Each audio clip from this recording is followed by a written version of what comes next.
Hey guys, welcome back to our YouTube channel. Let's go. ಇವತ್ತು ನಾನು ಒಂದೇ ಒಂದು ಮಾವಿನ ಹಣ್ಣಿನಲ್ಲಿ ಸಾಂಬಾರ್ ಮಾಡ್ತಾ ಇದ್ದೇನೆ. ತುಂಬಾನೇ ಟೇಸ್ಟಿಯಾಗಿ ಬರುವಂತಹ ಈ ಸಾಂಬಾರ್ ನೀವು ಕೂಡ ಮನೆಯಲ್ಲಿ ಟ್ರೈ ಮಾಡಿ. ನಾನಿವತ್ತು ಒಂದೇ ಒಂದು ಮಾವಿನ ಹಣ್ಣಿನಲ್ಲಿ ಮಾಡ್ತಾ ಇದ್ದೇನೆ. ಇದೇ ರೀತಿಯಾಗಿ ಒಂದು 4-5 ಮಾವಿನ ಹಣ್ಣು ಇದ್ರೆ ತುಂಬಾ ಜನರು ಕೂಡ ಇದನ್ನ ತಿನ್ಬಹುದು.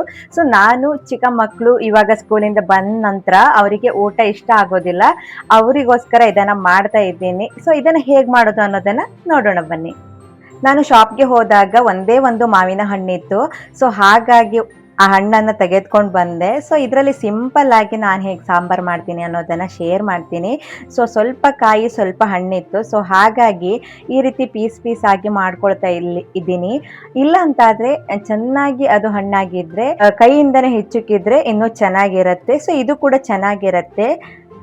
ಚಿಕ್ಕ ಚಿಕ್ಕ ಪೀಸಸ್ಸನ್ನಾಗಿ ಮಾಡ್ಕೊಂಡಿರ್ತೀನಿ. ಹಾಗೆ ಒಂದು ಬೌಲ್ಗೆ ಇದನ್ನು ಹಾಕ್ತೀನಿ. ಮಕ್ಕಳಿಗೆ ಈ ರೀತಿ ಸಾಂಬಾರಂತೂ ತುಂಬ ಇಷ್ಟ ಆಗುತ್ತೆ. ಸೊ ಇವತ್ತು ನಾನು ಮಕ್ಕಳಿಗೋಸ್ಕರ ಮಾಡ್ತಾ ಇದ್ದೀನಿ. ಜಾಸ್ತಿ ಇದ್ದರೆ ನಮಗೂ ಕೂಡ ತುಂಬ ಇಷ್ಟ ಆಗುತ್ತೆ, ಹುಳಿ ಹುಳಿ ಖಾರ ಖಾರವಾಗಿ. ಸೊ ಇದೇ ರೀತಿ ಚಿಕ್ಕ ಚಿಕ್ಕ ಪೀಸ್ಗಳನ್ನಾಗಿ ಮಾಡಿ ಒಂದು ಬೌಲ್ಗೆ ಹಾಕ್ತಾ ಇದ್ದೀನಿ. ತುಂಬ ಚೆನ್ನಾಗಿದೆ ಈ ಮಾವಿನ ಹಣ್ಣು.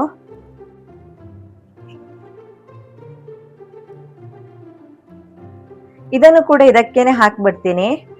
ಸೊ ಇಷ್ಟೊಂದು ರೆಡಿ ಆಗಿದೆ. ಇಲ್ಲಿ ಕಡಾಯಿಯನ್ನು ಬಿಸಿ ಮಾಡ್ಲಿಕ್ಕೆ ಇಟ್ಟಿದ್ದೆ. ಸೊ ಇವಾಗ ಇದಕ್ಕೆ ಸ್ವಲ್ಪ ಎಣ್ಣೆಯನ್ನು ಹಾಕ್ತಾ ಇದ್ದೀನಿ. ಎಣ್ಣೆ ಬಿಸಿ ಆಗ್ತಿದ್ದಾಗೆ ಅದಕ್ಕೆ ಸ್ವಲ್ಪ ಸಾಸಿವೆ, ಹಾಗೆ ನಾನಿಲ್ಲಿ ಒಣ ಮೆಣಸನ್ನು ಹಾಕ್ತಾ ಇದ್ದೀನಿ. ಹಾಗೆ ನಾನಿಲ್ಲಿ ಬೆಳ್ಳುಳ್ಳಿಯನ್ನು ಗುದ್ದಿ ಹಾಕ್ಕೊಳ್ತಾ ಇದ್ದೀನಿ. ಇವಿಷ್ಟನ್ನು ಚೆನ್ನಾಗಿ ಫ್ರೈ ಮಾಡಿಕೊಂಡು ತುಂಬಾ ಘಮ ಬರ್ತಾ ಇದೆ. ಖಾರಕ್ಕೆ ನಾನಿಲ್ಲಿ ಸ್ವಲ್ಪ ಅಚ್ಚ ಖಾರದ ಪೌಡರನ್ನು ಹಾಕ್ತಾ ಇದ್ದೀನಿ.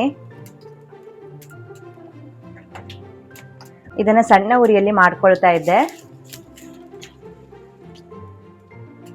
ಇವಾಗ ಇದಕ್ಕೆ ನಾನು ಸ್ವಲ್ಪ ಬೆಲ್ಲವನ್ನು ಆ್ಯಡ್ ಮಾಡ್ತೀನಿ.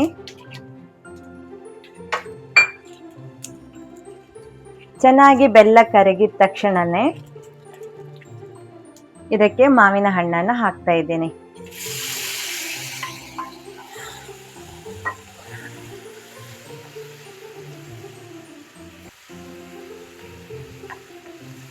ಸ್ವಲ್ಪ ನೀರನ್ನು ಹಾಕ್ತೀನಿ.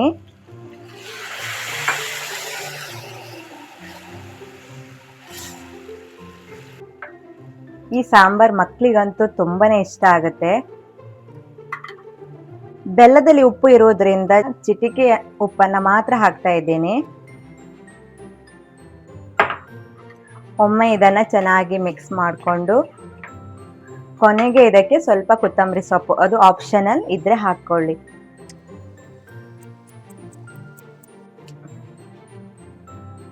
ಸೊ ಫೈನಲಿ ಒಂದೇ ಒಂದು ಮಾವಿನ ಹಣ್ಣಿನಲ್ಲಿ ಸಾಂಬಾರ್ ರೆಡಿ ಆಯಿತು. ನಾ ಇದನ್ನು ಮಜ್ಜಿಗೆ ಜೊತೆ ಸರ್ವ್ ಮಾಡ್ತಾ ಇದ್ದೀನಿ. ಇದರ ಜೊತೆ 1 ಗ್ಲಾಸ್ ಮಜ್ಜಿಗೆ. ಸೊ ನಾನು ಮಜ್ಜಿಗೆನ ಹೇಗೆ ಮಾಡ್ತೀನಿ ಅನ್ನೋದನ್ನು ಇವಾಗ ಶೇರ್ ಮಾಡ್ತೀನಿ ಬನ್ನಿ. ಇಲ್ಲಿ ನಾನು ಒಂದು ಗ್ಲಾಸ್ಗೆ ಸ್ವಲ್ಪ ಮೊಸರನ್ನು ಹಾಕ್ತಾ ಇದ್ದೀನಿ.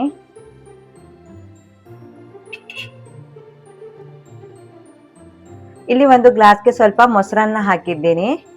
ಇವಾಗ ಇದಕ್ಕೆ ಸ್ವಲ್ಪ ನೀರು. ಸೊ ನೋಡ್ಬೋದು ಇಲ್ಲಿ ಇದನ್ನು ನಾನು ಆಲ್ರೆಡಿ ರೆಡಿ ಮಾಡಿ ಇಟ್ಟಿರ್ತೀನಿ. ಇದು ಬಂದು ನಾನು ಮಜ್ಜಿಗೆ ಮಾಡಲಿಕ್ಕೋಸ್ಕರ ರೆಡಿ ಮಾಡ್ಕೊಂಡಿರೋದು. ಇದನ್ನು ಹೇಗೆ ಮಾಡೋದು ಅನ್ನೋದನ್ನು ಒಮ್ಮೆ ನೋಡ್ಕೊಂಡು ಬನ್ನಿ. ಸೊ ನೋಡಿದ್ರಲ್ಲ, ಈ ರೀತಿ ಕ್ಯೂಬ್ಸನ್ನು ಮಾಡಿ ಇಟ್ಟಿರ್ತೀನಿ.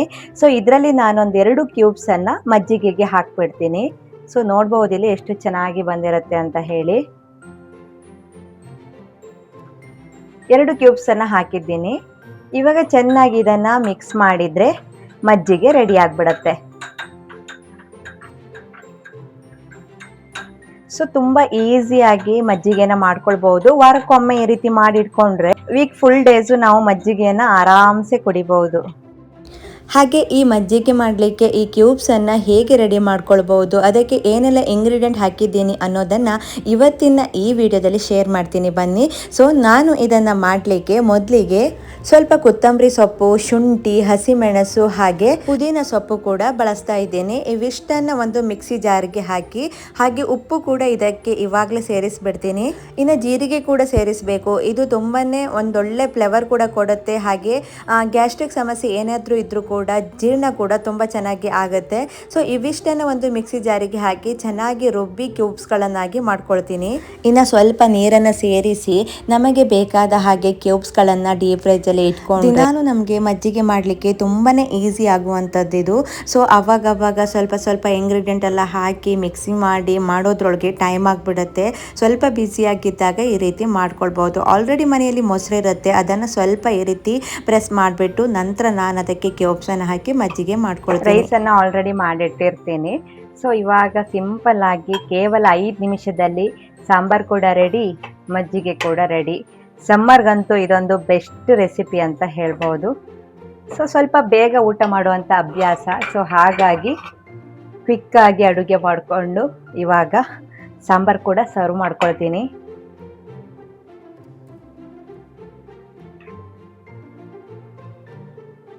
ಸೊ ನೋಡಿದ್ರಲ್ಲ, ಸಮ್ಮರ್ಗಂತೂ ಬೆಸ್ಟ್ ರೆಸಿಪಿ ಅಂತ ಹೇಳ್ಬೋದು. ನೀವು ಕೂಡ ಮನೆಯಲ್ಲಿ ಒಮ್ಮೆ ಟ್ರೈ ಮಾಡಿ, ಸಿಂಪಲ್ ರೆಸಿಪಿ.